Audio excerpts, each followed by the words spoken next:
Hey there, light-based supervillains. I'm the Comics Kid 2099 here to talk about an episode of Superman the Animated Series. Today, I will be talking about the episode Solar Power. If you haven't seen it, you should, if you don't want me to spoil it for you. Ed Leitner, the stalker who tried to kill Lois Lane a few episodes ago, escapes from prison, and this time, he's trying to kill Superman. And in order to do that, he alters the rays of the sun to that of red solar radiation, weakening Superman by half. After a few close calls, Superman is able to defeat Leitner. Cue credits. So I'll say it's nice to see one of Superman's non-kryptonite weaknesses being played up here. You don't usually see red solar radiation weaponized against Superman very often, especially in non-comics media. But while that was cool to see used here, what I want to know is how does Leitner, or Luminous as he's called here, know about Superman's weakness to red solar radiation? Based on what we've seen in this series so far, Superman has not done an interview with Lois Lane telling us all about his weaknesses like he did in Superman the Motion Picture. There's not even that many people who know about kryptonite. Lex Luthor, Emil Hamilton and Parasite, Lois Lane, those are the only people who know about kryptonite, and I don't think any of them know about the yellow sun powering Superman. So how does Luminous figure it out? All I really needed was a quick line of something something science, and I would have been good, but we don't even get that.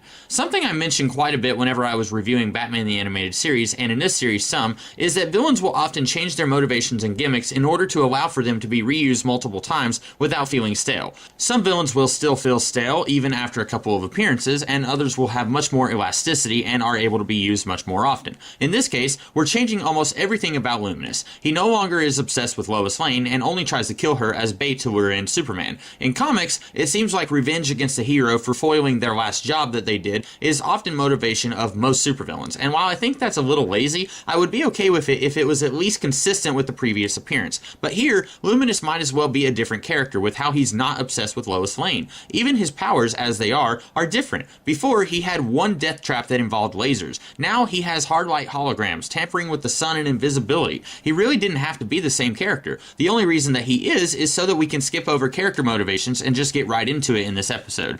And while I really like the red sun idea used here, and would like to have seen it more outside of comics, this really isn't enough of a gimmick to hang on a supervillain, at least based on what we got here. I think there's more that could have been done with Luminous, like maybe a gang of thieves hire him to use his light-based powers to make everyone in a bank blind so that they can easily get their haul. Or maybe he blackmails the entire planet by making everyone blind, and he will restore the sight of everyone on the planet if he is given $1 zillion. Or maybe he mysteriously finds out about the Phantom Zone, like he mysteriously found out about Superman's weakness to red sunlight, and he somehow channels yellow sunlight directly into the Phantom Zone, powering everyone inside. There's lots of neat stuff that could be done with his power set, and each one is different enough that you're not just recycling the same power gimmick again and again. But while any of these would have been cool to see, we'd still need a motivation to hang on this guy, which is pretty lacking in this episode, and the one that we got from his debut appearance is completely ignored here and would probably be ignored in later episodes also. Overall, I like this episode by itself, but when viewed in the context of this entire series, it suffers a little bit. It's not at all a bad episode, and it's in fact quite exciting. It's nice getting to see the creators try to amp up a previously used one-note character so they don't have to resort to using some of Superman's limited supporting cast. So those are my thoughts on this episode. What did you guys think of the episode and of my review? Let me know in the comments below, and in the meantime, I'll try to do an episode review next week. Keep it real.